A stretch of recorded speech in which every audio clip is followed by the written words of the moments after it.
Madam నమస్తే అండి. నమస్తే సార్. ఎలా ఉన్నారు మేడం? బాగున్నాను సార్. సో మీరెలా ఉన్నారు? బ్రహ్మాండం మేడం. అంటే బాలేను. మా ప్రేక్షకులు అడుగుతున్నారు. బిఎస్ నువ్వే పాటించొచ్చు కదా మేడం, సలహాలు ఎందుకు పాటించట్లేదు నువ్వు అని నన్ను అడుగుతున్నారు. సో నేను యాక్చువల్‌గా చీటింగ్ చేస్తున్నాను. మేడం చెప్పారు. తను ఒక నాకు లిస్ట్ ఇచ్చారు ఏమేం చేయాలో. నేను చీటింగ్ చేస్తున్నాను. అందరం అదే చేస్తున్నాము. నేనేం అతిథుడినని చెప్పను. సో మన ప్రాబ్లమే అది. వాళ్ళు గొప్పగా ఎంత చెప్పినా మన వర్క్ ప్రెషర్స్ కావచ్చు, లైఫ్ స్టైల్ కావచ్చు, మనకి ఇప్పటిదాకా ఉన్న సమస్యలు కావచ్చు, మనం తప్పనిసరి పరిస్థితుల్లో చీటింగ్ చేయాల్సి వస్తుంది. సో అతి త్వరలో నేను కూడా మేడం మాటిని మంచిగా మారాలని కోరుకునే వాళ్ళలో నేను ఒకడిని మీతో పాటు. థ్యాంక్ యూ మీ కన్సర్న్‌కి. సో అది మ్యామ్. నమస్తే sir. Thank you for having me on the show అయ్యో! Again. Ma'am. I feel very happy sir ఇక్కడ వచ్చి ఇలాంటి కన్వర్జేషన్స్ మాట్లాడడం జనాలకి అంటే ఫియర్ మాంగరింగ్ నుంచి బయటకు తెచ్చి కరెక్ట్. మెయిన్గా ఏమవుతుందంటే సోషల్ మీడియాలో ఎక్కడ చూసినా అది తింటే పాయిజన్, ఇది తింటే ప్రమాదం, ఇంకేదో పక్కనే ఏదో తవ్వుకొని రెడీగా ఉన్నాము, ఇది తినంగానే దాంట్లో దానిలో దూకేస్తామేమో, చచ్చిపో యెస్. అయిపోయింది కాళ్ళు కరెక్ట్. పెట్టుకుని ఉన్నాం అన్నట్లుగా క్రియేట్ చేస్తున్నారండి. అవునండి. సో హెల్త్ అన్న డిసీజ్ అన్న అంత సింపుల్ ఏం కాదండి. ఏ కరెక్ట్. ఒక్క దాంతో వచ్చిదు, ఒక్క దాంతో పోదు. ఇది పోదు. నేను గాఢంగా నమ్ముతాను. రైట్. సో నాకు ఇక్కడ వచ్చి మాట్లాడడం ఎందుకు ఇష్టం అంటే ఫస్ట్ స్టార్టింగ్లో I use to feel like చెప్పేసాం కదా అయిపోయింది కదా అనుకున్నాను. నిజంగా చెప్తున్నాను, అవును. ఉన్న ప్రేక్షకులకు చెప్తున్నాను. కరెక్ట్. ఒక పాడ్కాస్ట్ చేశాను కదా, ఎక్స్పీరియన్స్ రేట్ ఓకే జనాలకు తెలిసింది అనుకున్నాను. తర్వాత కన్సల్టేషన్స్లో జనాలు ఎప్పుడైతే నాతో మాట్లాడడం మొదలుపెట్టారో చాలా డౌట్స్ వాళ్ళకి క్లియర్ అయ్యాయి. అంటే నేరుగా రైట్. మాట్లాడేటప్పుడు ఇంకా వాళ్ళు తెలుస్తాయి. ఇంకా ఒరిజినల్ కొన్ని అవును. పబ్లిక్ ప్లాట్ఫామ్స్లో చెప్పలేం, కరెక్ట్. కొన్ని క్రైటీరియాస్ ఉంటాయి, వి అవును. Student speak about it. So వాళ్ళు నన్ను పర్సనల్గా అడిగేటప్పుడు when I clear those doubts they were like madam మీరు చెయ్యండి, రండి, ఇలా రావడం వల్లే మాకు తెలిసింది, so please spread that awareness అనగానే that is why I was inclined towards. Yes. మీకు ఇంకో విషయం తెలీదు మ్యామ్. నేను ఎక్కడికెళ్ళినా నేను ఇప్పటికి దాదాపు 1000 ఇంటర్వ్యూలు చేశాను గానీ, నాకు జెలస్ మీ మీద. ఏంటంటే ఎక్కడ పోయినా మీ గురించే అడుగుతారు ఫస్ట్. ఆ మేడంతో ఒకసారి మేము మాట్లాడొచ్చా? ఆ మేడం కలుస్తారా? ఆ మేడంది భలే ఉంటదండి ఇంటర్వ్యూ అని. నన్ను వదిలేస్తున్నారు.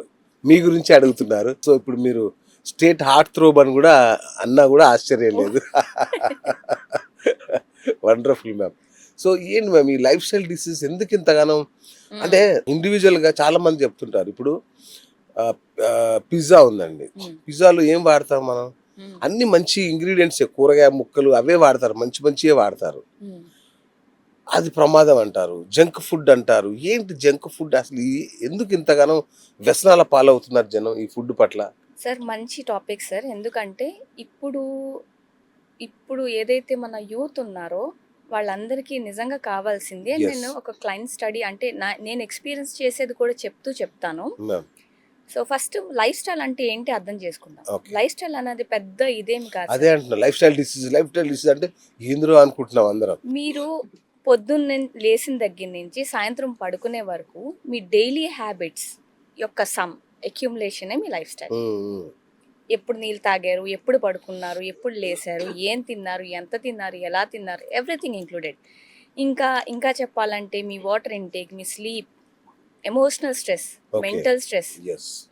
అది ఎవరు మాట్లాడరు, చాలా మంది అవును. పక్కకు తోసేస్తారు. అసలు అది పెద్ద టాపికే అనుకోరు ఎవరు. టాపికే కాదు. అవును. దాని గురించి ఎవరికైనా ఇష్యూస్ ఉన్నా మాట్లాడినా అదో పెద్ద ట్యాబు నిజంగా కరెక్ట్. చెప్పాలంటే. మాట్లాడరు కూడా.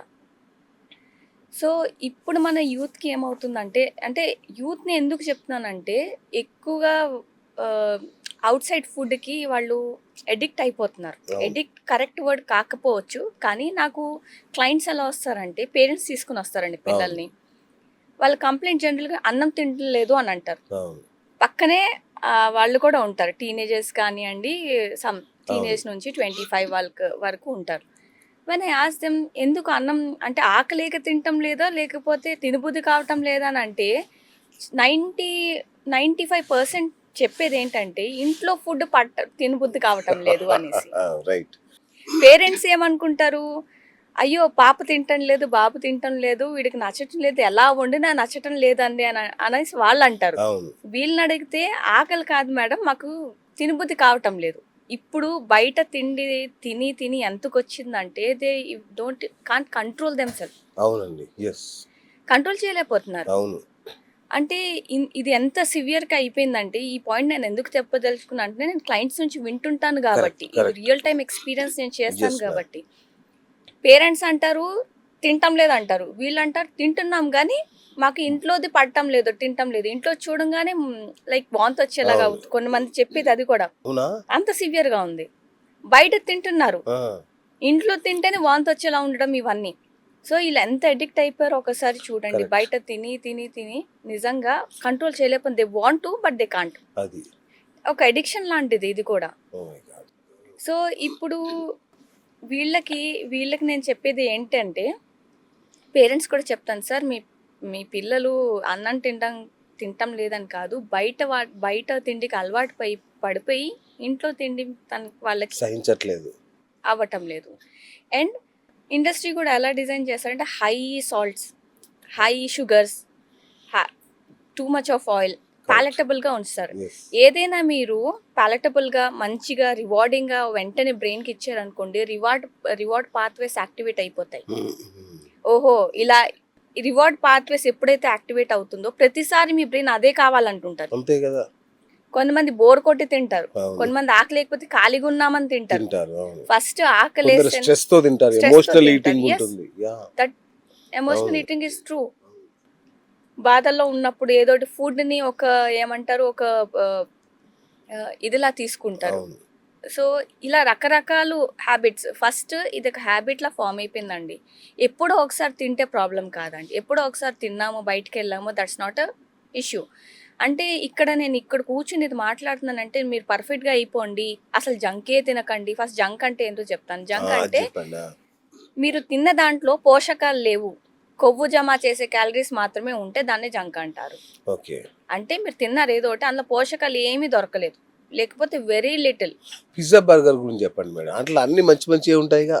ఎవరన్నారండి? అయ్యో బర్గర్ చూడండి, చెక్క ఎగ్ ఉంటుంది, టమాటాలు ఉంటాయి, తర్వాత కీరా ఉంటుంది, ఇట్లాంటివి చాలా ఉంటాయి. ప్రపోర్షనేట్స్ ఆర్ ఇంపార్టెంట్ సార్. ఓకే. మీరు చూసుకుంటే బేస్లో ఎక్కడో అక్కడ ఎక్కడో ఒక దగ్గర పన్నీర్ ఉంటుంది, ఎక్కడో దగ్గర చికెన్, లేకపోతే ఎక్కడో దగ్గర క్యాప్సికమ్ వాట్ ఎవర్ వేస్తారు. Problem with pizza is the base itself. Okay. మైదాతో చేస్తారు, రైట్. హోల్ వీట్ కాదు. అదొక disadvantage. Okay. And most of the part is that గ్రెయిన్సే వెళ్తున్నాయి మీకు. దానిపైన చికెన్ కానీ ఫుల్గా మీరు ఇంట్లో చేసుకున్నారనుకోండి పర్లేదు. అచ్చా. మీరు ఇంట్లో మంచిగా బ్రెడ్ చేసుకొని మీ అవెన్స్ ఉంటే చేసుకొని దాని మీద మీరు స్టఫ్ చేసుకొని. ఇంకొక ప్రాబ్లం సాసెస్, దాని మీద వేసే స్ప్రెడ్స్. ఇంట్లో మైనీస్ అంటే ఎగ్, అది సాస్ అంటే టమాటోనే. ఎగ్ కాదండి, దాంట్లో ట్రాన్స్ ఫ్యాట్ కూడా వేస్ట్ చేస్తారు. ఓకే. మీరు ఇంట్లో చేసుకునే మైనస్ వేరు, వాళ్ళు బయట అమ్మే మంచి ఆయిల్స్ వేసి మీకేం మైనస్ చేశారు కదా. ఓకే. రైట్. అన్ని కల్తీవే ఉంటాయి. ఓకే. రైట్. ఈ పార్ట్ లో ఓకే.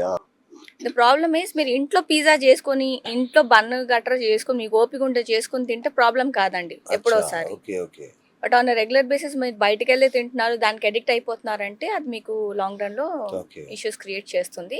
ఇలాంటి రోజుగా అంటే వెరీ ఫ్రీక్వెంట్గా బయట తిండి తినడం, దాంట్లో పోషకాలు ఉండకపోవడం, మీ బాడీకి పోషకాలు లేకపోతే కారుకి ఫ్యూయల్ లాంటిది పోషకాలు అని మన బాడీకి. అది లేకుండా నువ్వు నడువున ఎన్ని కిలోమీటర్లు వెళ్ళాలంటే ఎలా నడుస్తుందండి? మరి మధ్యలో ఆగిపోతుంది. సర్వీసింగ్ కూడా చేయించము. మన బాడీకి సర్వీసింగ్ కూడా, కార్కి ఎలాగ సర్వీసింగ్ ఇంపార్టెంటో మనకు కూడా మెయింటెనెన్స్ అన్నది అంతే